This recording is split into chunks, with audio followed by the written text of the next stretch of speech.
আসসালামু আলাইকুম, good morning দেখছেন আমাদের একজন আপু জান্নাত আক্তার বিয়ে থেকে দেখছেন কিছু পারচেজ করছে। হ্যাঁ আপু, আপনার মালগুলো আমি রেডি করতেছি। একটা, তারপরে আপনার টুথপেস্ট, হচ্ছে নিম ফেস ওয়াশ, গ্যানোজি 2 4 5টা গ্যানোজি সাবান, হেয়ার অয়েল একটা,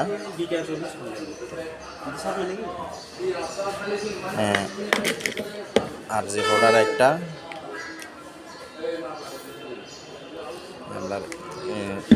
শ্যাম্পু একটা, এটা হচ্ছে মেসেজ অয়েল।